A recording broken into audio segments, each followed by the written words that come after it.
A lot of you guys know me from Ag Code. When I first got this phone call to come here and present, kind of talk about data, I thought they were calling the wrong Harste. I'm not really the talker in the family, but given that it's about data and kind of talking about how we can find success in our data, you know, the nerdy side of it, I guess, does stand out in that side of it, right? So, you know, it's a little bit surreal now to be kind of standing in front of you guys. When years ago we were, you know, battling to really have the conversation with growers about data and what data to collect, why we should be collecting it, and at what level we should be collecting it. It's a difficult conversation to have with people because we're trying to push down all the way to the vine level, but that wasn't even where we started. I think a lot of you guys in the room, I've seen quite a few of you, kind of remember kind of where Ag Code started, but it might be surprising to others that Ag Code didn't start as a specialty crop tracking software.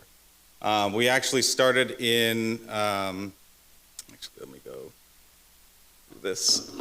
So we didn't start as a vineyard platform, we didn't start as specialty crop tracking.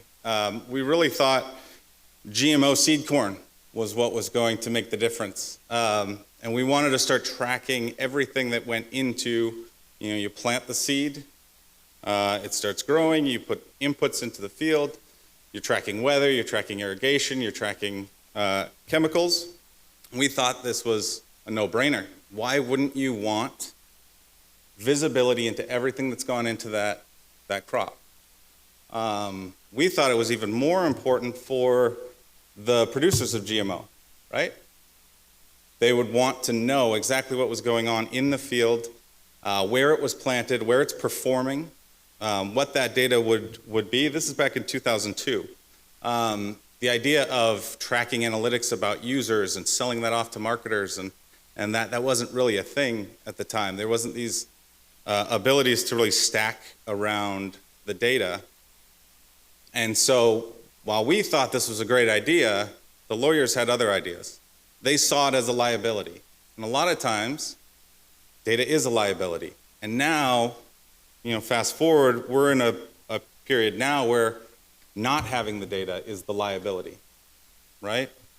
You know, traceability made people nervous once upon a time, you know, especially around GMOs. I mean, we all know the conversations that were happening at the turn of the century of that detail. We saw it as optimization. Process was to optimize your processes, the activities that you were doing in the field. They saw it as accountability, liability, you know, things that they could be held against, right?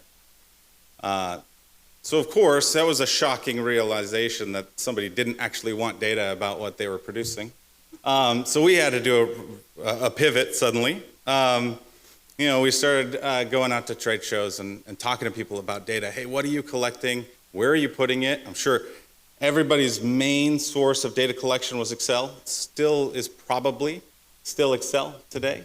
And, you know, we just started talking to people, and, you know, here and there we saw some trials, people who actually did want to track something. We started tracking, you know, we started tracking people, activities, not just about the inputs about the crop, but about people. And then we stumbled across this small grower in the Central Valley that did want to start tracking it. And luckily they invested a little bit and said, we'll give you the time for you to, you know, build up what you're actually doing. A few of you here took a chance on us. Justin and Pina, I saw you here today. That was, I think, second customer, right? Said, we see the value in the data. And so coming from tracking what we thought was tracking some corn being grown in the Midwest, turned into something that was actually tracking, you know, full-scale farm management software for them, right? So what I do want to talk about a little bit here is really the power of data and what it can give you. And now you've heard this a lot today, so I'll actually try to catch up a little bit on time for us and get everybody off for lunch at the right time.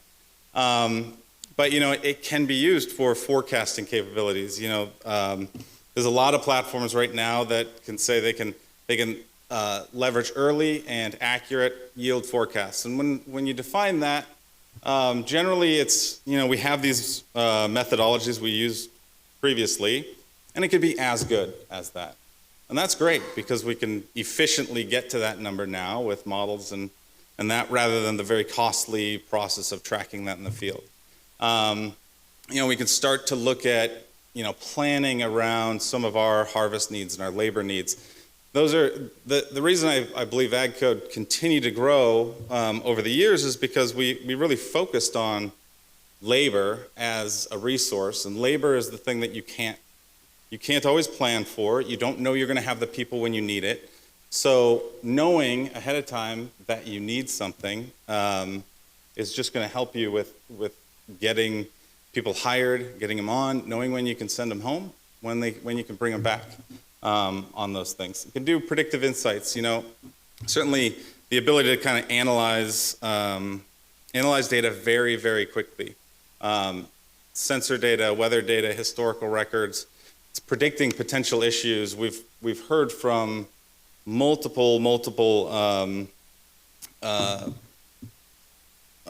speakers so far today about it can do these kind of general ideas, right? We can look at it on a regional basis. We can look at it on that. Napa specifically, or California, is just composed of all these different microclimates, right? We just saw it on the last presentation about that. But it can give you, with the right data collection, you can start to get, potential issues identified to you, whether it's your pest pressures, and vine stress, enabling you to actually make decisions off of that, right?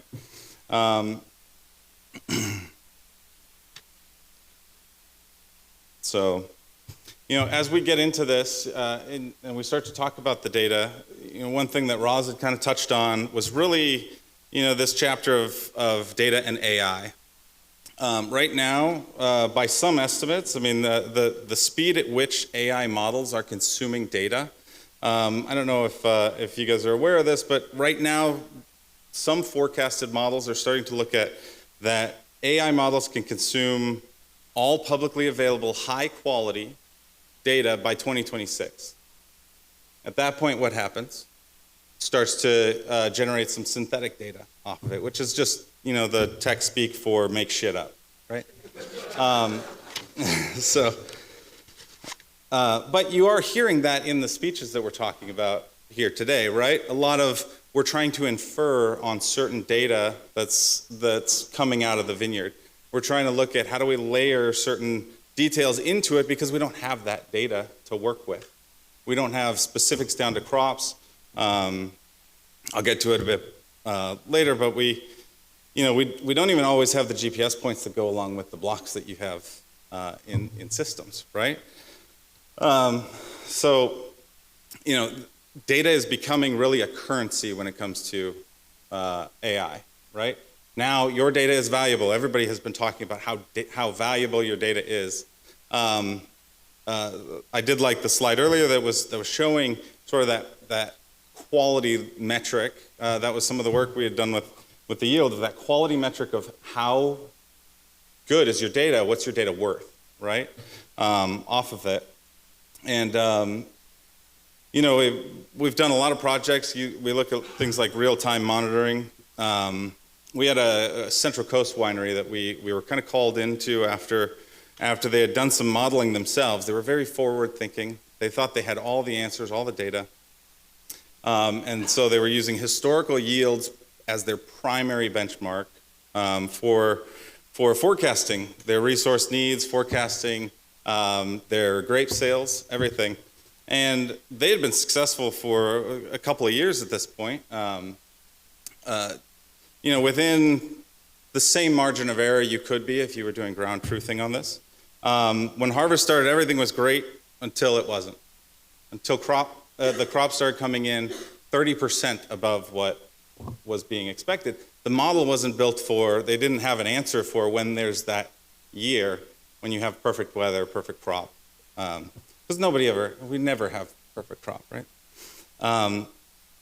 It wasn't smart enough to actually handle that or move fast enough when it came to that. So still, even though they had been relying on this, they had to then try to kind of reel from that. And what ended up happening, wasted grapes. They couldn't get to market with those to sell them. They couldn't find wineries to deliver them to.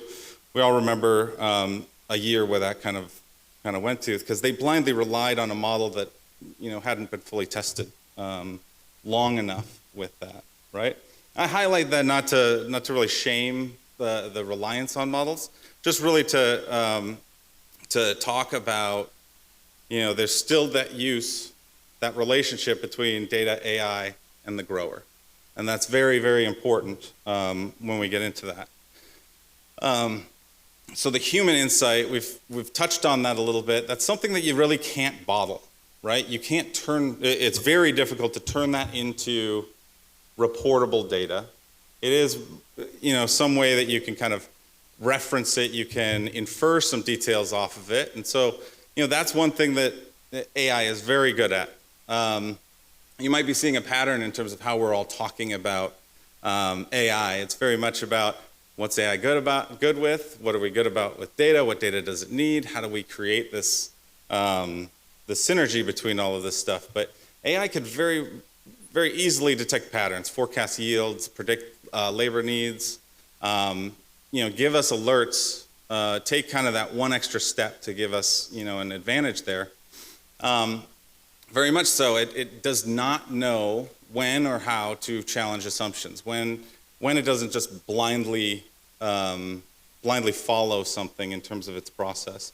So think about, I don't know if anybody's heard the term hallucination when it comes to AI, where it can just start going off on tangents and deciding that that's the limitation of LLMs, large language models, is that it will just start making these assumptions wildly, start talking about random things and everything there, right? So what it can do, though, really well is be put to work for repetitive tasks, and that's where we're going to talk a little bit on there is how to use AI for fixing some of the data, getting to a point, not seeing him, he's up there, the gentleman who was asking, how do you build this stuff internally, right? But combining that with your data sets, massive data sets, or 100 different data sources, because that's what we've really built from the commercial standpoint. Is I was at my kid's birthday party, or a child's birthday party the other day, and somebody came up to me and goes, hey, when's AgCode just going to build that portal to just collect all this data in there? Well, technically you can use us for that. Nobody does, but we built it for that purpose. But we all have portal overload. We have 100 different sources that are giving us details about this, and not a single source for that. And then how do you combine that data and the wisdom, the analytical power of AI with your wisdom, your knowledge when it comes to that, right? So data starts with a good foundation. This is going to look as basic as possible, right? Branches and blocks with clear IDs. Yeah, that seems very, very basic. Create and establish something. Now, for all of us, that makes sense to us. But as you start to pull other systems into play there, they don't talk that same way, right? Systems don't talk to each other. They don't have a like language when it comes to that. And oftentimes, one department is calling a ranch one thing, and another is referring to it as a number, and another has a barcode that's only ever referenced to it, right? But from things that we take for granted as the growers, from the farming side of it, variety, rootstock, clone details, these are things that you can see some of it. VineView does a pretty good job of seeing some of this data from the sky. But you can't necessarily get all of this information just hoping that a model that was built by potentially a university or something has that. Row, vine spacing data, these come down to the questions that you want to ask your data, right? And we'll get back to the idea of asking data questions, but the trellis type, the vine spacing, the population, right? All of that information is critical information that lives on a spreadsheet, lives in a system like AgCode that's kind of walled off, or we're not sharing that across. But all of that information gives us, kind of enables that deeper productivity baseline, right, off of it. Soil types, some of this information is publicly available. least now, we'll see about in the future, but things like soil types, slope, but pairing that then with geospatial data. A lot of times we have ArcGIS sitting over here, and then we have our FMIS system over here, our Farm Management Information System over here, where this is all the data about it, and these are the blocks that are there. And as much as I think Esri does a great job, those data sets are not usually aligned. They're using a GUID, and they're using these different ways of identifying this information, and until it gets into and paired with that data, it doesn't mean anything. It's not as helpful as you might think. And then these common and standard practices, right?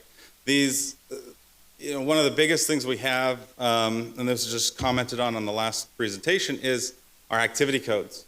We actually introduced this thing probably about 10 years ago called a common activity in our system. And the idea was pruning is the same as this accounting code, 10,000 pruning RS. And then you could go to another client, you could see, oh, that's their pruning code, and this client, that's their pruning code. And we have currently 1% of our customers using it. Because really it's an extra thing to track that to them doesn't necessarily show value to them. 1% uses it. So, just understand, we were trying to commonize or standardize the process of tracking these activities. And you do see that some companies out there are kind of saying these are standards. You're going to track this as a spray. You're going to track this as pruning, those sort of things. But then it doesn't tie out to your accounting system or something along those lines, right? So what's really the role, the grower's role in the data AI relationship, right? It really is your secret sauce. When it really comes down to it, there's a lot of information that comes. Actually, just gonna go back one more here. I want to touch on that on the last one just one more time. When we get into the details, most of our companies are run as businesses. They're there to make money, right? And a large amount of us, at least when I get into the room with some of you guys, a lot of the decisions are driven by that accounting side of things. Accounting is a lot of math, and when you're getting into a lot of math, you want it as simple as possible. So everything is identified as a number, which means absolutely nothing to what you're doing on a day-to-day basis on a farming practice, right? Systems were not designed for agriculture. Most systems were not designed for agriculture. They were designed for accounting and for making money, just simply. They don't understand the idea of a vine, a block, a season, what that seasonality really means when it comes to it. Payroll tools were not designed around 40, they were designed for 40-hour work weeks and salary employees, right? It's very simple, simplistic methods. They don't understand how to handle piece rate, right? So I mean, there's part of this as we get into kind of that grower's relationship is, to be the difference maker, to drive for impactful differences, to look at what is the data that you really want out of something, and then expect better from your systems first, and being the person who's kind of interpreting data. And I don't know if I come up on this on another slide, but it's on my mind right now. Most of the examples that we've seen around AI and Dan, right? Dan, I think that's great. You've created an employee out of your system, right? You created it so that it becomes somebody you can ask questions to, and they can give you responses. They can plan your day. That is a great use of AI. Absolutely great. If anybody has not done something like that already, they absolutely should. One of the things that I found that gets you more valuable responses out of it, if you're finding that ChatGPT isn't doing it for you, Claude isn't doing it for you, whatever it happens to be that you're using, Gronk, is that? No, Grok? Which one is that? It's based, well, it's all programmed to be like Rob Gronkowski, that's why it's, please. Anyway, but I mean, with that, one way that you can get really good results back is to turn the table on AI. Okay? You can actually make it ask you questions. How many people have actually made ChatGPT ask them questions? I assumed you would. Right? I think we saw that's the 2% that we were talking about there.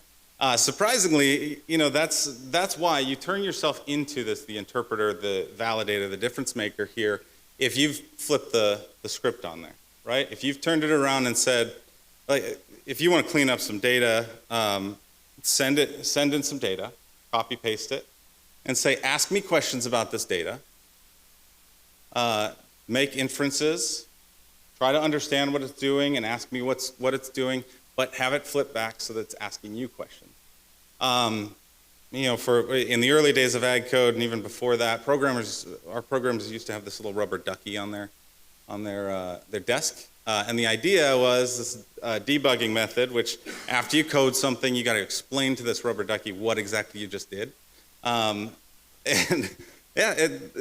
as you walk through these logical steps, you start to realize, oh, I missed this step, or I didn't do this part of it, or you should also know this, right? You get into this conversation where rather than it being, go do this, you're actually having a conversation with it, and it's helping you to get to the bottom of what you really want, right?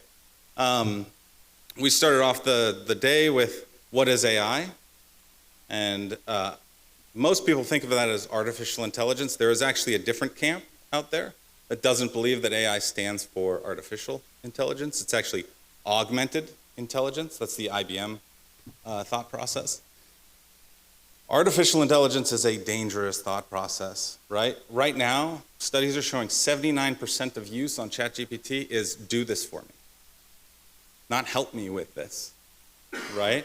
And so that's where we don't want to get to, obviously, with our data, is saying, just unload all this information publicly available to everybody and let them just run with it, and hopefully it's all correct, because that takes that human element out of it.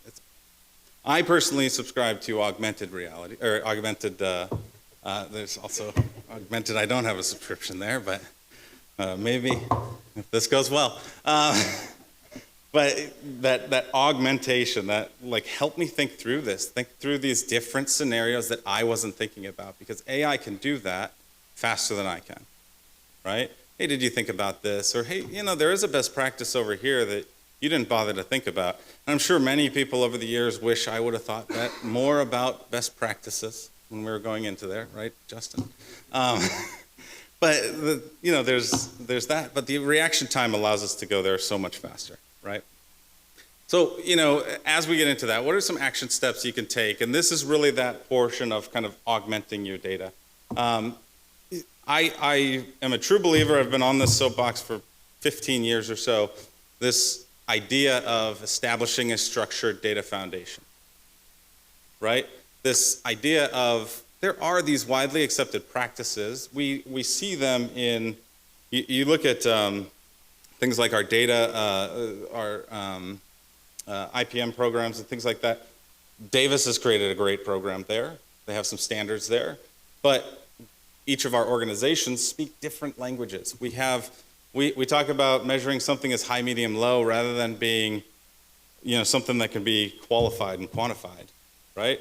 Nobody, even AI, can't infer what you mean by high, medium, low. That is not useful, right? Until you tell it what it means, until you tell what you meant when you said that, right? Digitize and standardize data streams. This, at the end there, Mason had kind of commented on this, where right now we have these silos of information, right? We need to start looking at where can we do it. So hopefully from an organizational standpoint, we have centralization of that data, some way that we're bringing that data into one location. And I'm not here talking commercially saying this is the, ag code should be done for this. Sure, there's a way to do it. Wasn't originally built that way. It's not particularly great at that or getting the data out. But there should be a centralized location for that data. Not all of your data into one place, that can come, but your data specifically, one of you has a strategy around where you store that data. Okay? The best part about that is as you start to collect all of that information, you can, like what Roz was saying, there's some standards around there in terms of 7 years worth of data, no gaps in there. Luckily, you can put ChatGPT to work on that and say, hey, do I have any gaps in my data when it comes to it? What are the gaps that are going to be problematic for me?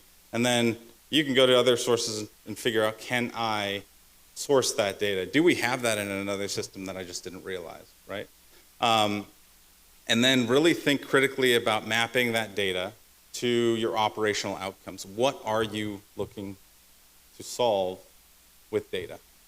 What is the most important thing to do it? And if you can't think of anything, I don't think that's the case, but if you can't think of anything, you can ask, right? You can ask ChatGPT to start walking through that. And suddenly you'll realize, oh, I had 15 things I really wanted to do. What are the KPIs that really go into that, right? And then, of course, adopt, really purpose-built agricultural tools. Now, accounting, you're never going to convince accounting to go into this thought process around block-level accounting is the way to go. It is a great way to operate if you can do that. But I had this conversation just 2 days ago on my paper. It says yesterday because I had updated it yesterday. But I was back and forth with a grower. It was a team on there, so it was one against many, and they were debating, and the accountants were on the call. They were debating whether it was even valuable to be collecting the block level information. The accountants were leading the conversation. Well, we don't care if it's at the block level. What does it matter? When it goes into payroll, all we care about is how many hours they worked on what cost center it went to. That's not really valuable to us. So understand from an organizational standpoint, we are all in this room because we want to learn how can we collect better data, how can we use that information for our decisions. There's another side of our business that may not care about that just yet. We haven't shown them why that's valuable yet, right? On that. So with that in mind, data is really going to be a superpower for us as we go into it. I mentioned it as a currency. We're already seeing inroads right now with being able to take data, make suggestions on how we can improve some of the activities that we're doing in order to increase our carbon credit details. So that's something where you're actually turning data into dollars in those cases, right? Turning your carbon data. It can create that competitive advantage, and of course that comes down to kind of protecting the data, unlocking kind of new levels of efficiency when it comes into that, right? How do you really choose the right partner when it comes to this? And this was mentioned when we were talking originally about the different details I could present on. I thought it was interesting for somebody who has somewhat of a commercial interest to give you guys suggestions on how you pick a partner. I could certainly tell you exactly who you should call. I've got some business cards in my back pocket. But really, when it comes down to it, find somebody who understands farming, who at least understands the farming. Partner with someone who has a knowledge of what it takes on a day-to-day basis. Doesn't mean they have to, I think Mason has done some amazing things. I think this last week they just released the yield estimation that just came out, open source as well, for that. And his work, I think what they're doing at Scout, Kia and Mason are doing at Scout are some great things. And it's kind of, a step beyond with some things. I think there's data that we have to collect for that. Start small and scalable when you're looking at it. Don't go and try to boil the ocean when it comes to this. God knows we're doing a good enough job on it on our own, right? So go into it, and a couple of you caught that one. Sorry, it was. Start small. Just think of what is one thing that I could start to track. What's a trial I can do here? Most companies are more than willing to do it. Definitely out of Silicon Valley, people will just start knocking on your door thinking, hey, I want your data, right? Get references and success stories from there. Data ownership and privacy is a big one. AdCode's always had the thought process that it's your data. In fact, we just, if people don't know this, we just changed hands over the last 24 months to a new ownership group, and one of the reasons for that is because we see your data as your data, and we couldn't share that with some of the operators of the other side of that business, and that's where we said we will absolutely not pull that wall down, because your data is your data. You own it. Everything that comes off of it is part of what we consider sort of our relationship with you guys, right? And then partners who can really provide boots on the ground. I know we're going to get to a point where you're starting to see this new term tier 0 support, which is the AI is just going to be handling all of that. I have no idea how to get somebody on the phone from Verizon at this point. But find somebody who can provide that ongoing support and wants to partner with you in terms of developing some of these things. That's the biggest thing is you've got these experiences, these thought processes, bring those to people and just say, hey, I'm willing to trial it with you, right? So actions you could take today when you start looking at your information, start to identify and inventory your core systems. How are you tracking things like labor, sprays, harvest? Where does that information live? Start to check for the consistency around that information. So, ranch information, block information, activity codes. Really, you're not looking at, calling 16 of your neighbors and saying, hey, how do you guys track this? Definitely get best practices, but primarily, do you have a set way of doing something within your organization, right? And then think of where is the one place I'd either like to improve, causes the most friction on a day-to-day basis, and start to think about how you collect that, where your data currently lies with it, and start to collect that data. Start to bring it in, whether it's all in spreadsheets, it doesn't matter, and then centralize that data. Figure out, are you going to build a database? I know Access has kind of come and gone, and maybe it's coming again, who knows? Or databases on your side. What can your IT department help you with? What systems do we have that can just store this information for me so it's in one place? It really needs to come together because right now you've got, fruition data is generating some information over here, and it talks about completely different blocks that don't really exist in this system, and that. And then set the right expectations, because quite frankly, it is going to be a long road. As much as we see people like Anthropic and Cursor and those that have gone from 0 to $300 million valuations in less than 12 months, that's not what it's going to be, because they have this publicly available data that they can just ride on and stack all of that information. We're looking at incrementally making gains and setting some of those expectations around that, right? Yeah, I do have a closing, but we're 5 minutes within. I could take questions. Nobody ever wants my opinion, so. So all the presentations so far this morning seem to me to have the assumption that everyone has an ethical and honest approach to data collection. What happens when you have an individual or a company that sees a way to monetize by flooding a system with incorrect data? Yeah, that's a good question. I think we actually are experiencing some of that, not with malicious intent necessarily, but just generally because we see gaps and things like that we do have to kind of synthesize data right now. It's going to get to a point where it's the extent of the data that's available. I think the early models that were out there was actually trained on Reddit data. I don't know if everybody knows what Reddit is, but it's a message board where you're free to share your opinion and very few guardrails are put up on that. And so there was certainly some issues with that. That's why now they've gone to more textbook-based knowledge, and they've added some guardrails around how to vet that information. But generally, when you look at flooding the market or flooding the information with bad data, There are safeguards to that because there is going to be correlations. What AI is really going to do with data is it's going to start stacking and validating your data on top of what you're doing. I'm not going to say it's perfect. I don't know exactly. Roz would probably know better than I do on how that really is successful and unsuccessful.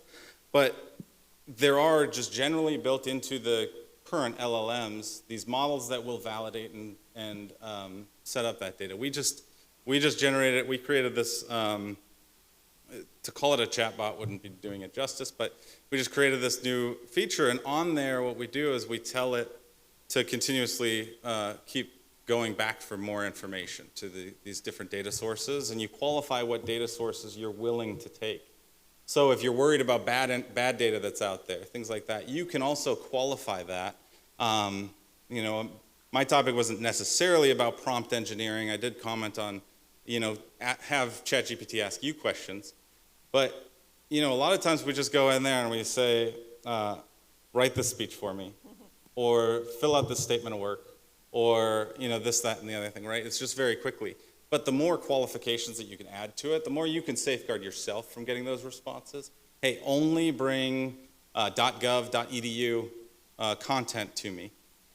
You know, I only want information that's been validated and been publicly available from an organization that I trust, right? So you can put those safeguards in there as well to kind of get rid of those bad agents. We definitely will have that. I mean, we're going to start generating data. It's already generating synthetic data to augment that. And so you can also say, don't give me any of the information you've just come up with. Use only these sources, use only that. If you have a question about it, ask me about it. You can put all those safeguards in place for yourself as well. So, but a lot of it's in that training of the model too. Yep. Questions? More questions? No?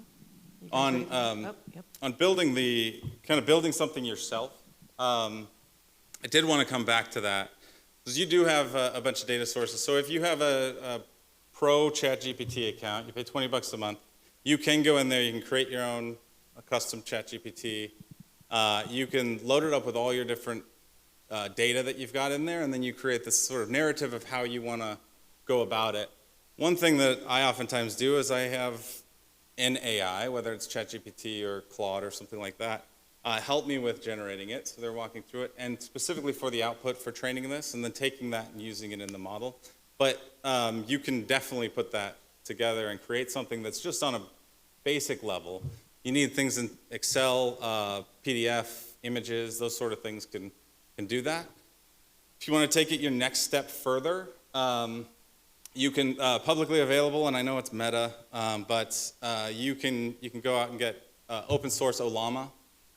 You can set up like a Docker instance. You can stage up your own system there, and you can start to train it. Now, then you got to build a front end for it. So that's going to be the harder part of it. But we live in a gig economy these days, right? So you can hire people to help you out with it if you want. So Olama's nice because you can quarantine your data to some degree, right? You're not just putting it out there to ChatGPT. So you can build your own. Yeah. I used to work in knowledge management for big corporations and for a company called Early and Associates, which is a consulting firm that helps companies, large companies like Wells Fargo, Thomson Fisher, Intel. Those are all accounts I worked on to manage data and use data strategy. And so I'm really curious to know in viticulture which departments or groups within a company are most effective at making an ROA case for data strategy and management. What are some of the metrics that you can use to convince senior executives to allocate resources to these great projects? Yeah. Yeah, well, now we have capabilities beyond what we used to have. But, you know, from the farming standpoint, when you start to break things down and you look at the differences, even just from basic systems, not even AI systems, but basic systems, if you understand just from a variety standpoint in a certain area how much it costs you to grow that one, then you can start to compare your the impact of additional activities. So I've helped out on sort of a robotics operation that does lighten the field, and their whole thing is we can essentially be as effective as your spray plan by running a robot through your fields on these. So a lot of times when you look at that, you look at the cost of that service versus the cost of what it would be doing manually. So that's really where you're looking at where you're doing the savings off of it. As you start to get down further in terms of that, it's affecting so many more things in the supply chain, and that's where you have the harder time to convince people to spend the money away from, say, the winery and production side into the farming side.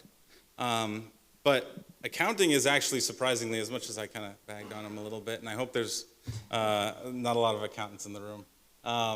But accounting is actually one of the few that will kind of come to the side. They know that they can get the data at their higher up level, and it's going to give them what they need. But really what they're trying to do is reduce those overall operational expenditures. And farming is the lost leader. There's companies and I say lost, I should do finger quotes on it, right? Because everything depends on that. What I think there's an issue with in organizations in the boardroom or in the C-suite oftentimes is you're only looking at that bottom line, and farming costs so much. We can outsource it, or we can do this, or we can do that, right? And so that's, sometimes you can get a lot of people on board because, hey, we're going to reduce costs on this. But it really is the linchpin for why you're getting the qualities you have, why you have things showing up on time to your wineries, why farming is the benchmark there. So it's just generally making the case on that you don't have a crop if you don't farm it. And unfortunately this year some people are making that decision, right, not to farm it because it is so expensive to do, right? So.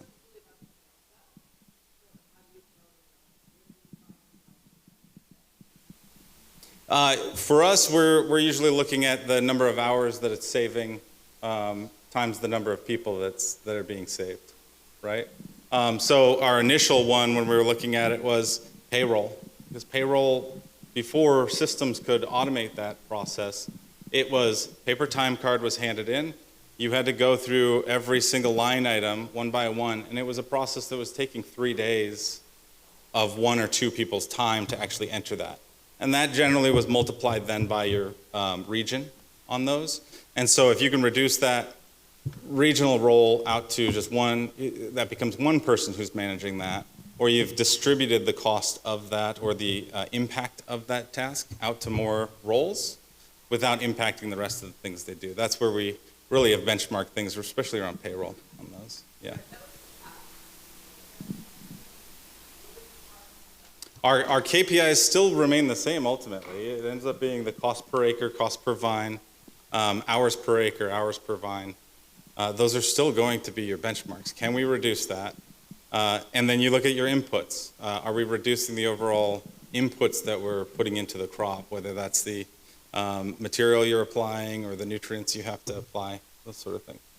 Those are the very specific KPIs that you're looking at. It's always going to come down to, are we more efficient using this process on a cost per vine? In some cases, Roz had identified one where she could essentially eliminate a scouting cost, specifically from that entire side, and that really does become that cost per acre.